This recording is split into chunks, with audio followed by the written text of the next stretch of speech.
Challenge کرتے ہیں، اعتراض کرتے ہیں، ان سب کی خدمت میں گزارش یہ ہے کہ ہم سمیت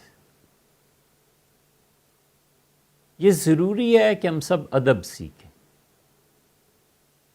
ہم سب احترام سیکھیں۔ وہ ائمہ کتنے ہی رائے میں ہمارے مخالف ہوں،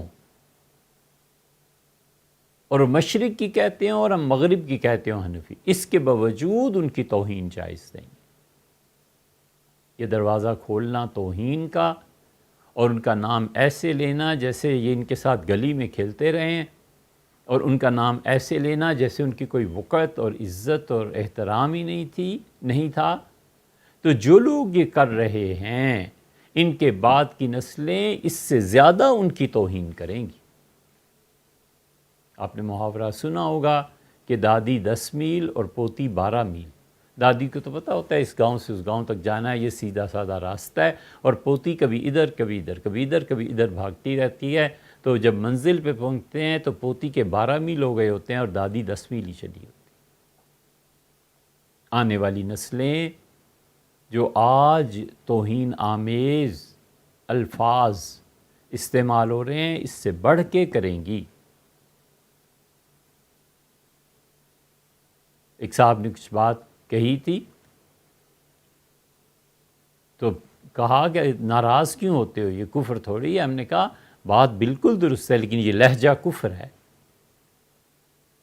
اس لہجے میں بات کرنا کہ حضور صلی اللہ علیہ وسلم نے کیا کیا تھا، وَلِعِیَاذُ بِاللَّہ، اس طرح کے الفاظ اور لہجہ کفر ہے۔ بالکل ایسے ہی ان ائمہ امت میں جو بڑے گزرے ہیں، کبھی بھی بے ادبی اختیار نہیں کرنی چاہیے۔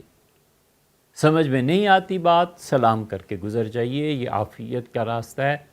اللہ ہمیں اور آپ کو صحیح سمجھ کی توفیق دے۔ یہ کوئی مناظرہ نہیں ہے، اللہ کی پناہ مانگتے ہیں مناظرے سے، یہ صرف تعلیم ہے۔ ہم بھی محتاج ہیں، ہم اگر غلط ہیں آپ ہمیں سمجھا دیں، ہمیں بتا دیں کہ یہاں غلطی کر رہے ہو، یہ ادھر مڑنا ہے، راستہ ادھر نہیں ہے، ادھر ہے۔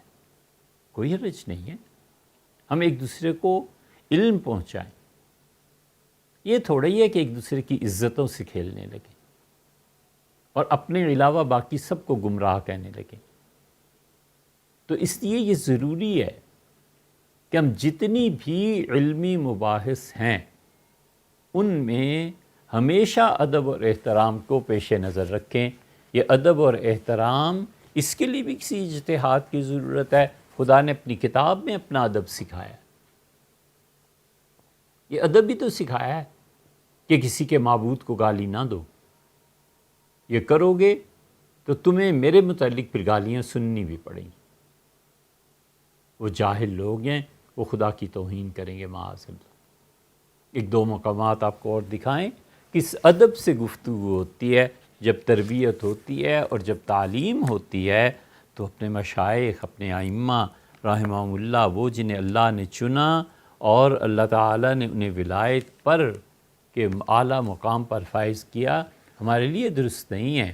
اگر ہم نہیں سمجھ سکتے ابن عربی کو، حضرت مجدد الفسانی سرہندی رحمۃ اللہ علیہ کی کئی چیزیں ایسی ہیں مکتوبات شریف میں جن کو ہم نے جا کر پڑھا اور عرض کیا کہ یہ کیا ہے۔ ایک ایسا مقام ہے جو مرزا طاہر نے پڑھا تھا قادیانیوں میں، اور اسے کہا یہ مقام احمدیت جو ہے، یہ مقام احمدیت یہ ہمارے لیے، مرزا غلام قادیانی کے لیے، یہ ان کی ریکارڈنگز میں موجود ہے۔ ہمیں اس مقام احمدیت کی نہیں سمجھ میں آئی کہ حضرت مجدد رحمۃ اللہ یہاں کہنا کیا چاہتے ہیں، تو حاضر ہوئے خانقاہ شریف میں حضرت خان صاحب رحمۃ اللہ ان چند جملوں میں ایسے اس مقام کو حل فرما دیا، اس لیے کہ وہ شناس تھے، وہ اس مقام کو جانتے تھے کہ یہ کیا ہے۔ بیت اللہ میں، حرم شریف میں، دو جملے ذرا سا اور کہہ دیں، ہم نے حضرت مجدد رحمۃ اللہ علیہ کی ایک تحریر پر کہا کہ حضرت یہ کیا ہے؟ حضرت رحمۃ اللہ نے فرمایا کہ کعبۃ اللہ ان لوگوں کی روحانیت سے خود فائدہ اٹھاتا ہے، یہ حضرت نے بیان کیا اور سمجھا دیا۔ بہرحال جو کچھ بھی فرمایا سمجھا دیا، ختم ہو گئی بات۔ اب فرض کیجئے نہ سمجھ میں آتا، کہ جیسی چیزیں نہیں سمجھ میں، ہم بھی سلام کر کے گزر جاتے ہیں کہ ہوگا کوئی مسئلہ، اللہ جانے وہ جانے، ان چیزوں پہ کوئی نجات کا دار و مدار تھوڑا ہی ہے۔ یہ بے ادبی لے ڈوبتی ہے آدمی کو، سارا علم دھرے کا دھرا رہ جاتا ہے، اور علم برباد کر دیتا ہے، اس کا غرور برباد کر دیتا ہے، اور عشق علم پر غالب ہے، محبت علم پر غالب ہے، اللہ کے ساتھ تعلق اس علم پر غالب ہے۔ قرآن کیسے ادب سکھاتا ہے؟ یہ سورہ آل عمران دیکھیں، اللہ تعالیٰ نے فرمایا کہ دعا مانگا کیجئے اور یہ کہیے کہ اللہم مالک الملک، اے پروردگار جو اس ساری کائنات کا بادشاہ ہے، تو تل ملک من تشاء، تو جس کو چاہے دنیا میں حکومت عنایت فرمائے، وتنزع الملک ممن تشاء، اور اللہ جس سے تو چاہے سربراہی کو، مملکت کو چھین دے۔ آپ دیکھ رہے ہیں یہ صنعت تقابل ہے، اللہ جس کو تو چاہے ملک دے اور جس سے چاہے چھین دے۔ دینا اور چھیننا ایک دوسرے کے اپوزٹ آ رہے ہیں نا، یہ ہر لٹریچر میں ملے گا، اردو میں بھی، فارسی، عربی، ہر جگہ ملے گا، انگلش میں بھی ملے گا، کہ ایک چیز کا ایک پہلو پھر دوسرا پہلو۔ وَتُعِزُّ مَن تَشَاءُ، تو جس کو چاہے عزت دے، وَتُذِلُّ مَن تَشَاءُ، تو جس کو چاہے ذلت دے۔ حکومت کا ملنا اور چھیننا، عزت کا دینا اور ذلت کا دینا، اللہ تیرے اختیار میں ہے۔ ایک ذرا سا آیت کریمہ کا ٹکڑا چھوڑ کے آگے چلیے، آگے بھی یہی چیز ہے، تولج اللیل فی النہار، اور اللہ تو داخل کر دیتا ہے رات کو دن میں، تو دن طویل ہو جاتا ہے جیسے آج کل۔ وَتُولِجُ النَّهَارَ فِي اللَّيْلِ، اور اے پروردگار تیری ہی ذات ہے جو دن کو داخل کر دیتی ہے رات میں، تو رات طویل ہو جاتی ہے، جیسے جون جولائی اور نومبر دسمبر، دونوں تقابل میں آ گئے نا، دن بڑا ہو گیا اور رات چھوٹی، اور رات بڑی ہوگی اور دن چھوٹا ہو گیا۔ تین چیزیں ہو گئیں۔ چوتھی چیز وَتُخْرِجُ الْحَيَّ مِنَ الْمَيِّتِ، اور اے اللہ پروردگار تیری ہی ذات ہے جو زندہ کو برآمد کرتی ہے مردہ سے۔ انڈا مردہ ہے، اس سے زندہ چوزا دنیا میں آتا ہے۔ وَتُخْرِجُ الْمَيِّتَ مِنَ الْحَيِّ، اور اللہ تیری ہی ذات ہے جو زندہ سے مردہ کو پیدا کر دیتی ہے، بچے مردہ بھی پیدا ہوتے ہیں۔ یہ سارے چاروں پیئرز آپ دیکھیں، یہ چاروں جوڑے دیکھیں، ملک دے دیتا ہے، چھین لیتا ہے، رات کو دن میں داخل کر دیتا ہے، دن کو رات میں داخل کر دیتا ہے، عزت دیتا ہے، عزت کو چھین لیتا ہے، اور زندہ سے مردہ اور مردہ سے زندہ۔ درمیان میں کہتا ہے بیدہ الخیر، خیر اللہ تیرے ہی ہاتھ میں، اس کے ہاتھ میں ہونا۔ تو بالکل ان چار پیئرز کے بعد یہ چاہیے تھا کہ یہاں آتا بیدہ الخیر والشر، اللہ خیر اور شر دونوں تیرے قبضے میں ہیں، یوں ہونا چاہیے تھا نا۔ اور یہ صحیح ترین چیز ہے، اور یہی ہمارا عقیدہ ہے کہ والخیر قدر ہی، والخیر والشر، خیر اور شر دونوں قدر ہی من اللہ تعالی، ہمارے ایمان کا حصہ ہے کہ اے پروردگار خیر اور شر دونوں تیری طرف سے ہیں۔ یہاں شر کا لفظ نہیں استعمال کیا، چار پیئرز، دو آگے دو پیچھے، اور درمیان میں جو ایک سطر ذرا سی آیت کریمہ کا ٹکڑا، وہ بیدک الخیر، شر کیوں نہیں لائے؟ مفسرین کہتے ہیں ادب سکھایا ہے کہ شر کی نسبت خالق کی طرف نہیں کرتے۔ اسی سے فقہا نے استنباط کیا، اور انہوں نے کہا کہ یہ کہنا درست ہے کہ اللہ تعالیٰ کل مخلوق کو رزق دیتا ہے، اور یہ کہنا کہ اللہ سانپوں اور بچھوؤں کو رزق دیتا ہے یہ نامناسب ہے، نہیں کہنا چاہیے، یہ ادب کے خلاف ہے۔ سانپ اور بچھو کی نسبت اللہ کی طرف کرنا یہ ادب کے خلاف ہے۔ یہ ادب سکھایا ہے اللہ ان لوگوں کو جو خدا کی کتاب کو سمجھے، اور اللہ تعالیٰ جن پر مہربان ہو۔ اس لیے سعدی کہتے ہیں کہ بے ادب محروم گشت از فضل رب، یا امام روم نے مثنوی میں کہا ہے کہ بے ادب آدمی اللہ کے فضل سے محروم ہو جاتا ہے۔ اس لیے سب سے پہلی درخواست یہ کہ جن ائمہ سے اختلاف کے لیے بھی تو یار کوئی منہ چاہیے نا۔ اب ولیعذ باللہ میں جو کہوں کہ امام مالک میرا کیا تقاضا، امام مالک رحمۃ اللہ علیہ وہ بڑے آدمی ہیں، ہم کیا اور کسی کچھ بھی نہیں۔ ادب چاہیے، احترام چاہیے۔ اب دوسرا مقام دیکھیں، ہم اس میں آپ سے عرض کر دیتے ہیں کہ اس دوسرے مقام پر دیکھیے اللہ تعالیٰ نے کیسے ادب سکھایا ہے۔ 15ویں پارے کے آخر پہ اور 16ویں پارے کے آغاز میں اللہ تعالیٰ نے حضرت موسیٰ اور خضر علیہ الصلوۃ والتسلیم ان کا قصہ بیان کیا، اور اس قصے میں حضرت خضر علیہ الصلوۃ والتسلیم سے 3 چیزیں ہوئی ہیں۔ ایک، انہوں نے بچے کو قتل کر دیا، ایک انہوں نے کشتی توڑ دی، اور تیسری چیز یہ کی کہ دیوار بنائی۔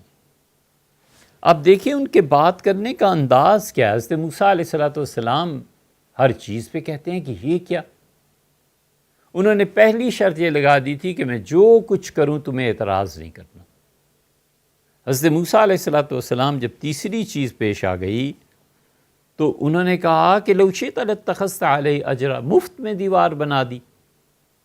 گاؤں والوں سے ہم نے کہا تھا کھانا کھلا دو، اتنا سا کام تو ہمارا کر نہ سکے، اور آپ نے ان کی دیوار بنا دی۔ تو انہوں نے کہا خضر نے کہ ھذا فراق بینی و بینک، بس تیسری بار اعتراض ہو گیا نا، ہمارے اور آپ کے درمیان حضرت بس یہ آخری بات تھی، اب اس کے بعد ہم اکٹھے نہیں رہ سکتے۔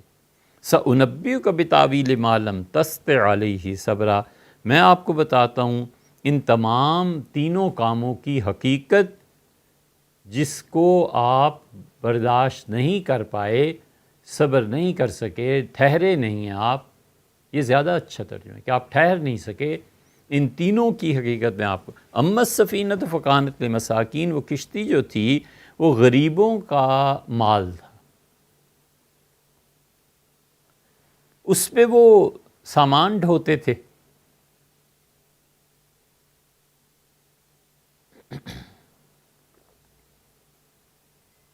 ایک طرف سے دوسری طرف لے جاتے تھے۔ تو حضرت ہوا یہ کہ یعملون فی البحر، وہ سمندر میں تجارت اس طرح کرتے تھے۔ کشتی کس کے حکم سے توڑی گئی تھی؟ آپ خود سوچیں، کس نے اتنی طاقت دے دی تھی کہ کشتی توڑ دو اور وہ سارے کھڑے منہ تکتے رہیں اور ہم تمہاری حفاظت کریں گے؟ کشتی کا توڑ دینا خالص حقوق العباد میں دخل تھا۔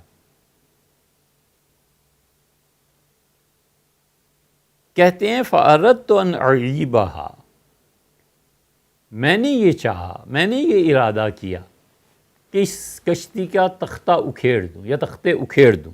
وَكَانَ وَرَاءَهُمْ مَلِكٌ يَأْخُذُ كُلَّ سَفِينَةٍ غَصْبًا، اس لیے کہ مجھے پتہ ہے یہاں ایک بادشاہ ہے، ہر نئی کشتی کو اپنے قبضے میں لے لیتا ہے، تو میں جب اسے اکھیڑ دوں گا تو اکھڑی ہوئی کشتی پھر دوبارہ بنے گی تو وہ نئی نہیں ہوگی، وہ پرانی لگنے لگے گی یا مرمت شدہ لگنے لگے گی، اور بادشاہ اس کشتی کو نہیں لے گا۔ میں نے انہی کا بھلا سوچا ہے، میں نے توڑ دی ہے۔ نسبت کہاں ہو رہی ہے؟ اپنی طرف، اسی کے پورا نقصان ہے۔ وَأَمَّا الْغُلَامُ، اور وہ جو بچے کا معاملہ ہے، فَكَانَ أَبَوَاهُ مُؤْمِنَيْنِ، اس کے ماں اور باپ دونوں ایمان والے۔ فَخَشِينَا، سو ہمیں ڈر ہوا۔ کہاں اپنے لیے کہہ رہے تھے، کہاں صیغہ جمع کا آ گیا کہ ہم ڈرے۔ اَن يُرْهِقَهُمَا طُغْيَانًا وَكُفْرًا، کہ اپنے ماں باپ کو لے ڈوبے گا، انہیں کافر بنا کر چھوڑے گا۔ فَأَرَدْنَا أَن يُبْدِلَهُمَا، تو ہم نے ارادہ کیا کہ ہم ان ماں باپ کو ربُّهُمَا، ان کا پروردگار، خَيْرًا مِّنْهُ زَكَاءً، اس بچے سے بہتر بچہ عنایت فرمائے، وَأَقْرَبَ رُحْمًا، جو ان کے زیادہ قریب رحمت ان چیزوں میں ہو۔ ہم نے یہ ارادہ کر لیا اب مسئلہ کیا ہے؟ مسئلہ یہ ہے کہ زندگی موت اللہ کے اختیار میں ہے. یہ اس بچے کو قتل کر رہے ہیں چونکہ معاملہ تعالی شانہ کا بھی ہے، ادھر بھی ہے. قتل کی اجازت ملنا کوئی آسان کام ہے؟ تو انہوں نے اس جگہ جو کچھ ہوا اسے دونوں کی طرف کیا کہ تمہارے پروردگار نے یہ اور میں یہ. لیکن جہاں خالص نقص تھا اپنی طرف منسوب کیا کہ کشتی میں نے توڑی. تیسرا آ گیا وَأَمَّا الْجِدَارُ، اور جہاں تک اس دیوار کا تعلق ہے فَكَانَ لِغُلَامَيْنِ يَتِيمَيْنِ فِي الْمَدِينَةِ، تو شہر میں 2 یتیم بچے، وَكَانَ تَحْتَهُ كَنْزٌ لَهُمَا، اور جو اتنی چوڑی دیوار بنی ہے، اس دیوار کی اتنی چوڑائی، اتنی اس کی موٹائی، اس کے نیچے یہ دیوار بنائی کیوں گئی تھی؟ اس لیے کہ ایک بڑا نیک آدمی تھا، اس نے اپنی جمع پونجی، مال، سونا، جو بھی کچھ ہوگا یہاں پر کھڈا مارا اور اس میں دفن کر دی، اور اس کے اوپر اتنی چوڑی دیوار بنا دی تاکہ اسے کوئی کھود کے نکال نہ سکے، نہ کسی کو شبہ ہو. وَكَانَ أَبُوهُمَا صَالِحًا، ان کا باپ بڑا نیک آدمی تھا. جن کے والدین نیک ہوتے ہیں نا، یہ فیض اور اثر اللہ ان کی اولادوں میں پہنچاتا ہے. اللہ ان کا مال نہیں ضائع ہونے دیتا، ایمان کہاں سے ضائع ہو جائے گا. اس لیے جتنی بچوں کی تربیت اور یہ اور وہ پوچھتے ہیں، ہمیں یہ آیت یاد آتی ہے وَكَانَ أَبُوهُمَا صَالِحًا، ان کا باپ بڑا نیک آدمی تھا. اللہ نے اس کی نیکی کی لاج رکھی. اس لیے سب سے پہلے اپنے آپ کو بھی تو دیکھے کہ میری اولاد اچھی ہے یا نہیں ہے، تو میں اچھا ہوں یا نہیں ہوں. مر جاؤں تو میری اولاد کو کیا ملے گا؟ اللہ نے کہا ہم نے اس اپنے نیک بندے کے مال کی حفاظت کرنی تھی. فَأَرَادَ رَبُّكَ، تیرے پروردگار نے ارادہ کر لیا، ان یبلغا اشدہما، کہ یہ دونوں بچے جوانی طاقتور عمر کے حصے میں پہنچ جائیں. وَيَسْتَخْرِجَ كَنْزَهُمَا، اور ان دونوں کا خزانہ ہے جو ان کو ملے. رحمۃ من ربک، تیرے پروردگار کی یہ رحمت تھی کہ ان کا مال بچ گیا اور یہ سارے کام اچھے ہو گئے. یہاں دیکھا آپ نے، انہوں نے اس فعل کو، دیوار بنانے کو، بچوں کے مال کی حفاظت کو اللہ کے حوالے کر دیا کہ اللہ نے یہ ارادہ کیا. جہاں کشتی توڑنے میں کل عیب تھا اپنے ذمے لے لیا. فَأَرَدْتُ، میں نے سوچا کہ اس کشتی کو توڑ دیں. اور جہاں مال بچانا تھا، یہ سب کچھ کرنا تھا، کہتے ہیں کہ رحمت من ربی، یہ تیرے پروردگار کا کرم ہے کہ صالح اور نیک بندوں کا. یہاں اپنا ذکر نہیں کیا بالکل. یہ ادب ہے، یہ احترام ہے پروردگار عالم کا کہ اللہ تعالیٰ کے متعلق گفتگو کیسے ہونی چاہیے، کیا بات کہنے کی ہے، کیا بات نہیں کہنے کی ہے. ہر سچ بیان کرنا ہے، اور وہ بھی بھونڈے طریقے سے کہ الفاظ کا انتخاب اور چناؤ نہ آئے. تو اس لیے سب سے پہلی بات یہ ہے